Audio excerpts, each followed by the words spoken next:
কথায় বলে সব তীর্থ বারবার, গঙ্গাসাগর একবার। তাই আজ আপনাদেরকে নিয়ে যাব পুণ্যভূমি গঙ্গাসাগর দর্শনে। এই ভিডিওতে আপনাদেরকে বলবো কলকাতা থেকে কাকদ্বীপ হয়ে কিভাবে গঙ্গাসাগর পৌঁছাবেন, এছাড়া নামখানা হয়ে কিভাবে পৌঁছাবেন এবং ট্রেন ও ভেসেলের টাইম টেবিল সহ সমস্ত বিবরণ পাবেন এই ভিডিওতে। তাই স্কিপ না করে ভিডিওটি পুরো দেখার অনুরোধ রইল। সাবস্ক্রাইব করুন আমাদের ইউটিউব চ্যানেল ভবঘুরে ভ্রমণ আর পেয়ে যান বিভিন্ন ভ্রমণ স্থানের বিভিন্ন তথ্য। প্রথমেই গঙ্গাসাগর সম্বন্ধে কিছু সংক্ষিপ্ত তথ্য দিই আপনাদের। শোনা যায়, কথিত আছে শ্রীরামচন্দ্রের বংশধর ছিলেন রাজা শকর। তিনি একটি অশ্বমেধ যজ্ঞ করেছিলেন। যজ্ঞের পর ঘোড়া ছেড়ে দেন এবং সেই ঘোড়ার সাথে তার 60,000 পুত্রকে ঘোড়া পরিদর্শনে পাঠান। এদিকে দেবরাজ ইন্দ্র গোপনে সেই যজ্ঞের ঘোড়া নিয়ে বেঁধে রাখেন কপিল মুনির আশ্রমে। ঘোড়া খুঁজতে খুঁজতে রাজার পুত্ররা চলে আসেন কপিল মুনির আশ্রমে এবং সেখানে দেখতে পান তাদের সেই ঘোড়াটি। তখন যজ্ঞে ধ্যানমগ্ন থাকা কপিল মুনিকে তারা কুকথা বলতে থাকেন। এরপর কপিল মুনির ধ্যান ভেঙে যাওয়ায় তিনি কথিত হন এবং তার চোখ থেকে অগ্নিবর্ষণ করে রাজার 60,000 পুত্রকে মেরে ফেলেন। পরবর্তীকালে রাজার বংশধর ভগীরথ তিনি কপিল মুনির কাছে আসে ক্ষমা প্রার্থনা করেন এবং কপিল মুনির আদেশে গঙ্গাকে মকর সংক্রান্তির দিনে এনে তার বংশধরদের উদ্ধার করেন। আর সেই থেকেই প্রতি বছর মকর সংক্রান্তির দিনে গঙ্গাসাগরে প্রচুর মানুষ গঙ্গা স্নান করে এবং পূর্বপুরুষদের পিণ্ডদানও করে থাকেন। চলুন এবার জেনে নিই কলকাতা থেকে কাকদ্বীপ হয়ে কিভাবে গঙ্গাসাগর পৌঁছাবেন। শিয়ালদা থেকে ট্রেনে করে প্রথমে পৌঁছে যান কাকদ্বীপ স্টেশনে। এখানে শিয়ালদা থেকে নামখানা লোকালের ট্রেনের টাইম টেবিল আমি দিয়ে দিলাম।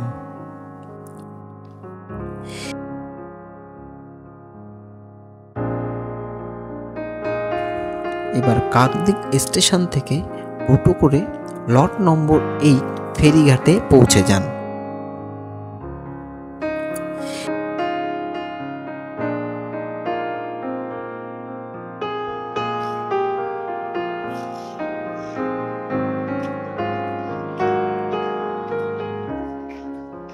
ফেরিঘাট থেকে টিকিট কেটে লঞ্চে উঠে পড়ুন।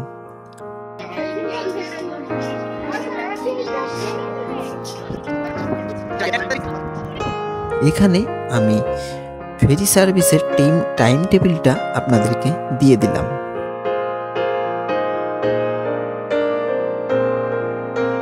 প্রায় 40 থেকে 45 মিনিটের যাত্রায় পৌঁছে যান ওপারে কচুপেরিয়া ঘাটে।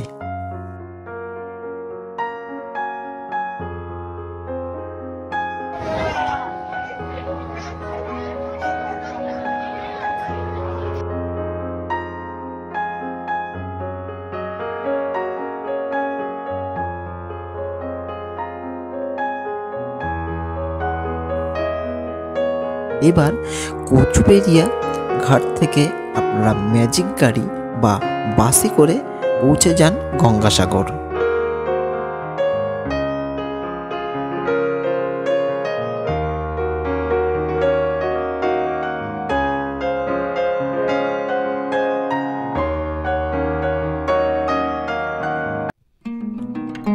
এছাড়া আপনারা নামখানা থেকে যদি আসতে চান তাহলে আপনারা নামখানা থেকে স্টেশন থেকে টোটো ধরে চলে আসুন নামখানা ফেরিঘাটে।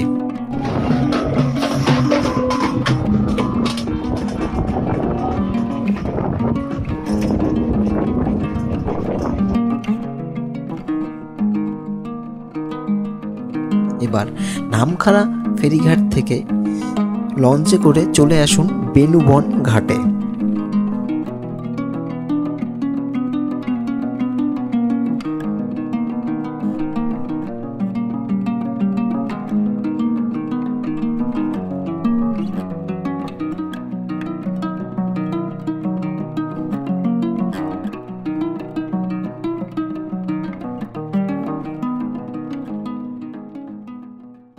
লঞ্চে করে এসে আপনাদের ঘাট পার হতে হবে। এই হচ্ছে লঞ্চ থেকে আসার রাস্তা। এখানে দেখুন একটা স্ট্যাচু আছে, পাশে এখানে একটা রাধাকৃষ্ণ মন্দির আছে, এই মন্দির। আর এখান থেকে সোজা যেতে হবে, এখানে প্রচুর টোটো ম্যাজিক গাড়ি আছে, এখান থেকে ডাইরেক্ট আপনি গঙ্গাসাগর যেতে পারবেন। এবার বেনুবন ঘাট থেকে আপনারা ম্যাজিক গাড়ি করে চলে আসুন গঙ্গাসাগরে।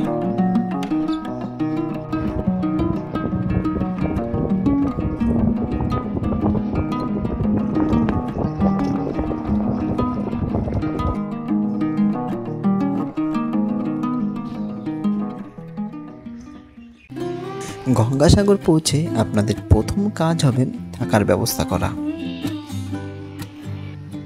গঙ্গাসাগরে থাকার জন্য বেশ কিছু হোটেল ও কটেজ রয়েছে।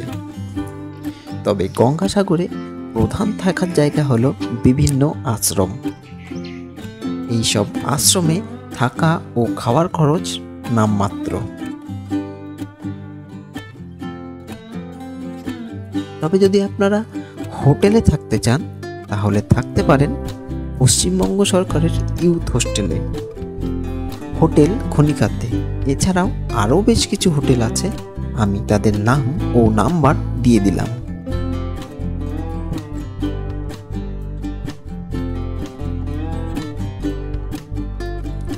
আর যদি আশ্রমে থাকতে চান তাহলে থাকতে পারেন ভারত সেবাশ্রম সংঘ, রামকৃষ্ণ মিশন, কপিলানন্দ আশ্রম ও আরও অনেক আশ্রম আছে, যেগুলিতে নামমাত্র খরচেই আপনারা থাকতে পারবেন। ভারত সেবাশ্রমে এসে যদি রুম বুক করতে চান তো আগে এখানে আসবেন, এসে এইখানটায় দেখুন এখানে আগে নাম সব এন্ট্রি করতে হবে, কি রুম টুম নেবেন বা কেমন নেবেন, কোথায় নেবেন, সব এগুলো এখানে বললে ওরা এখানে আগে নামটা এন্ট্রি করে নেবে, তারপর আপনাদেরকে রুম দেখাবে। এখানে আমি বেশ কিছু আশ্রমের কন্ট্যাক্ট নাম্বার আপনাদেরকে দিয়ে দিলাম। তবে আমরা গঙ্গাসাগর গিয়ে থেকেছিলাম হোটেল খনিকাতে। দিন পিছু ভাড়া ছিল 900 টাকা।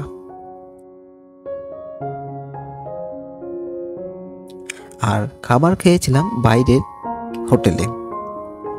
মাত্র 40 টাকা করে সবজি ভাত শুরু এই সমস্ত হোটেলে। সবজি ভাত ছাড়াও মাছ ভাত, মাংস ভাত ও ডিম ভাত এখানে আপনারা খেতে পারবেন।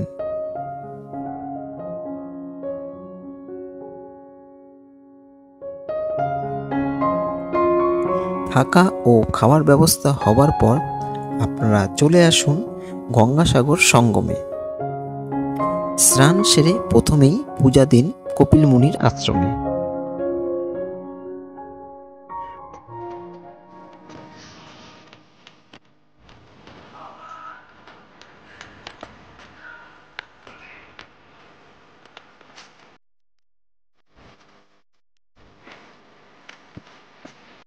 পূজা শেষ করে পায়ে হেঁটে ঘুরে নিন আশেপাশটা।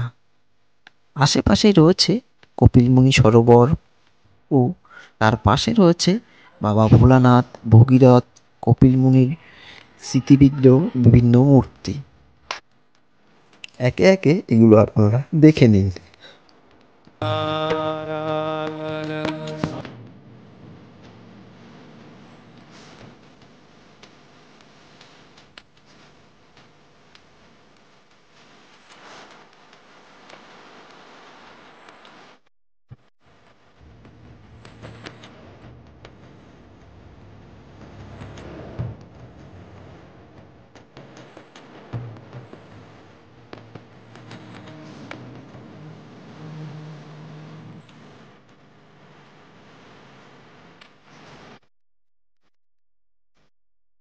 এরপরে আপনাদের যদি হাতে সময় থাকে তাহলে সমুদ্রের পাড়ে গিয়ে কিছুটা সময় কাটাতে পারেন।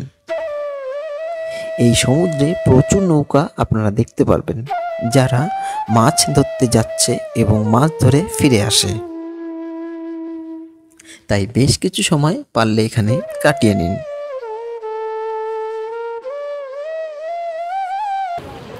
দেখুন বালি দিয়ে এখানে ছোট ছোট ছোট ছোট শিবলিঙ্গ তৈরি করা হয়েছে। এখানে খুব সম্ভবত এগুলো সাধুরা করেছিল, তো সেগুলোর অবশিষ্ট রয়েছে এখানে এখনো। দেখুন আমি দেখিয়ে দিচ্ছি।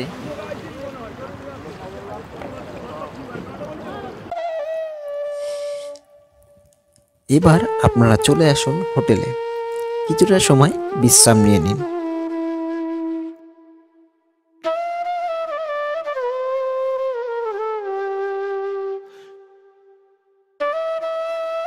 এবার সন্ধেবেলায় আপনারা চলে আসুন গঙ্গাসাগর মার্কেটে।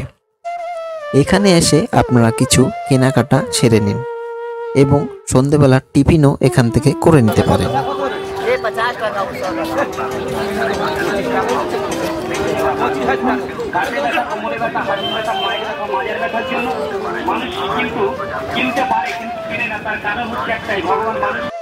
এরপর ঠিক সন্ধ্যা 7টার সময় আপনারা চলে যান কপিল মুনির মন্দিরে, কারণ সন্ধ্যা 7টার সময় শুরু হয় সন্ধ্যা আরতি।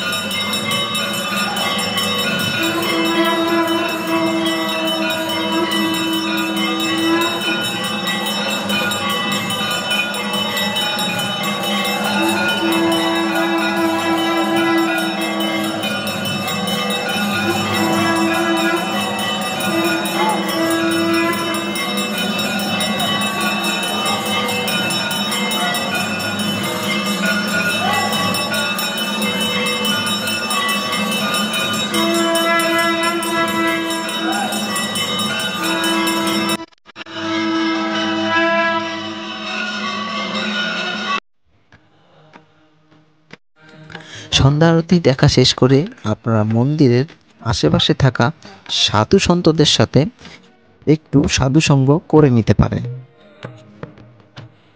এবং সবশেষে রাতে ডিনার সেরে হোটেলে চলে আসুন। পরদিন ফিরে আসতে চাইলে সকাল 8টার মধ্যে বেরিয়ে পড়ুন। এবার আপনাদেরকে বলি, গঙ্গাসাগর থেকে কলকাতায় ফিরে আসুন বেনুবন ও নামখানা হয়ে, কারণ বেনুবন থেকে নামখানা লঞ্চে করে আসার আলাদা এক অনুভূতি দেবে আপনাদের। লঞ্চে করে আসার সময় আপনারা দেখতে পাবেন মালবোঝাই জাহাজ, নৌকা, ট্রলার ও কপাল ভালো থাকলে দেখতে পাবেন ডলফিন মাছ। তাই হাতে সময় থাকলে এই রাস্তা হয়ে কলকাতায় ফিরে আসুন। গঙ্গাসাগর থেকে বেনুবনের নামখানা হয়ে কিভাবে ফিরবেন আর সম্পূর্ণ তথ্য নিয়ে আমাদের একটি ভিডিও করা আছে, চাইলে উপরের আই বাটনে ক্লিক করে দেখে নিতে পারেন। তো দর্শক বন্ধুরা, গঙ্গাসাগর ভ্রমণ আপনাদেরকে কেমন লাগলো তা কমেন্ট করে আমাদের জানান। যদি ভালো লেগে থাকে তাহলে লাইক ও শেয়ার করতে ভুলবেন না। আর চ্যানেলে নতুন এসে থাকলে অবশ্যই সাবস্ক্রাইব করবেন, কারণ আমি এরকমই বিভিন্ন ভ্রমণের ভিডিও আমার চ্যানেলে আপলোড করে থাকি। তো আজ তাহলে এ পর্যন্তই, দেখা হবে নতুন কোনো ভ্রমণের ভিডিও নিয়ে। সকলে ভালো থাকুন আর দেখতে থাকুন আমাদের ইউটিউব চ্যানেল ভবঘুরে ভ্রমণ। নমস্কার।